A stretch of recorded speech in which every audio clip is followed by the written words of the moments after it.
Hey guys, Mr. Jones here. I just wanted to touch base with you guys and show you how to do this week's work.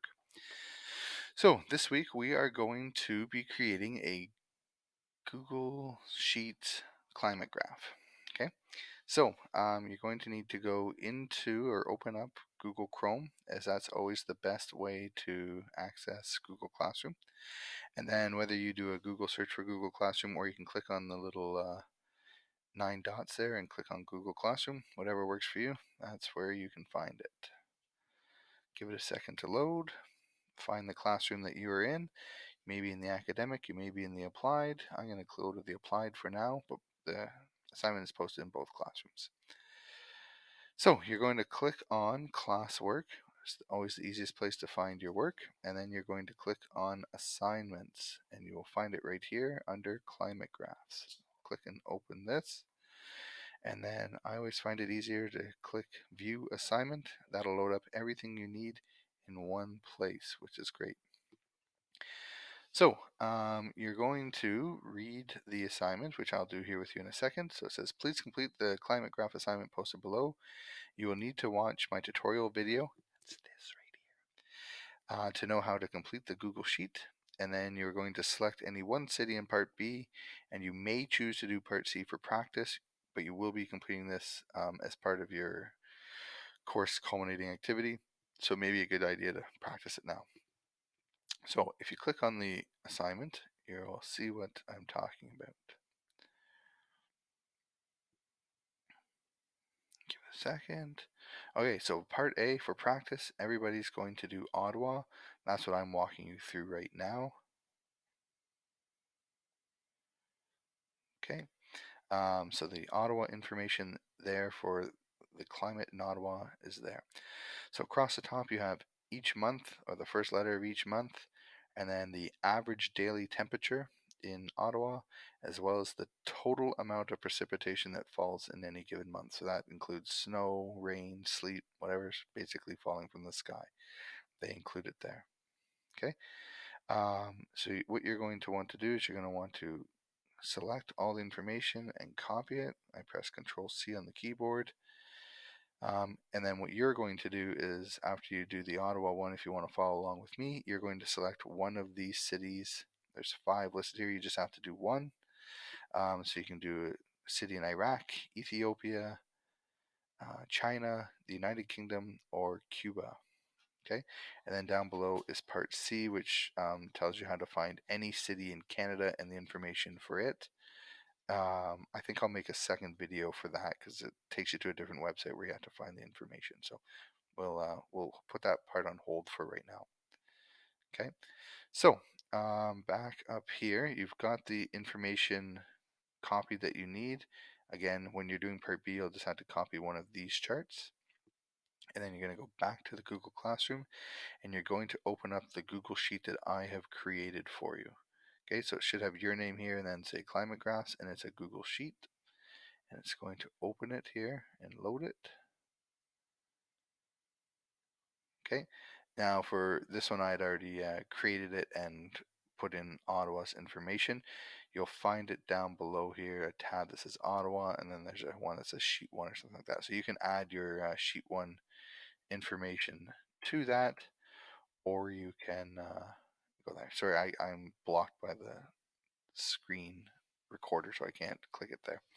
Okay, so what you're going to want to do is select the data that you want to graph. What's important is that you don't click this Canada Ottawa title. You want the blank cell below it. You're going to click and drag across and down to get all the information that you need. Okay, I'll show you what it looks like if you accidentally select that Canada Ottawa one. Actually, maybe I'll do that first.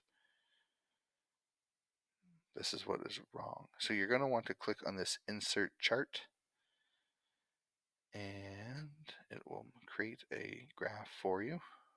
Thanks, Google. But this doesn't look right. It's all wonky and off. So I'm going to delete it.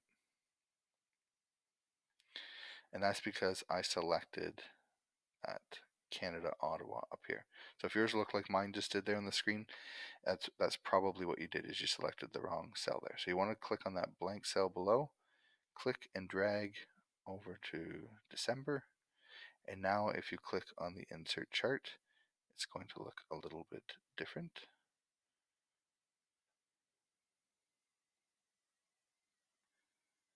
Give it a second to load here.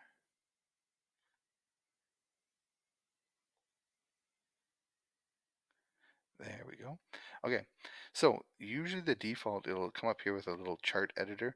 The default is usually a line chart, and that's not what we want. We don't want just two lines showing the information. That's not really what a climate graph looks like.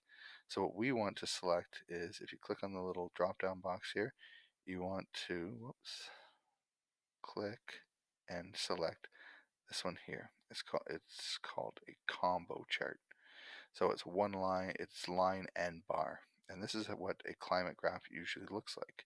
However, it's still not quite right because it's reading the precipitation as the line graph and the temperature as the bar, and it should actually be the other way around.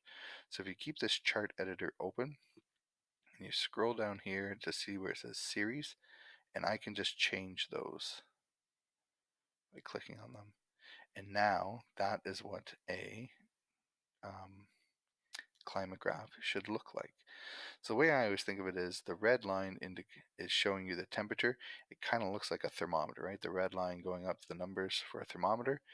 And then the precipitation kind of looks like a bunch of glasses or cylinders that are collecting the rainwater that's falling. So they should be blue. Think of them like water falling from the sky.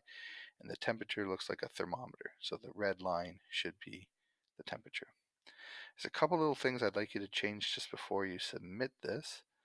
If you go up here to customize, you'll notice that the title of this chart shouldn't be temperature and precipitation, so we should change that. So if you go into customize, you can go to chart and access titles. If I go to chart title, I can just change that to, I'm going to change it to Ottawa climate graph. Climate graph, climate graph. There we go. And honestly, that's it. That's done. It looks good. A couple of things to look out for. Okay, your precipitation should never go below 0, right? Your temperature probably will, depending on what city you choose. So it's okay if it dips below the 0, but if your precipitation is going below the 0, you probably have the wrong piece of information there. So make sure that again, the precipitation is the bar and the red line is the temperature. Okay. So once that is done, again, you're going to go back into the Google Classroom and select the information for one of the other cities there and create your own. It should look something like this when it's all done.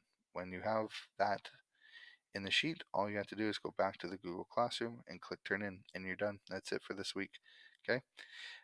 Like I said, if you're feeling adventurous and you want to try the Part C, you can. I will make another video showing you how to get the information from the website that it takes you to later in the week. It'll be good practice because you are going to have to do it later in the course for your course culminating activity. You'll have to make one of these for a Canadian city. So you can practice it now and know what you did right or wrong, or you can wait till later. It's up to you. Okay, so that's all for now. Hope you guys are doing well and adjusting to this craziness that is distance education. I miss you guys, and I hope you're all well. Take care.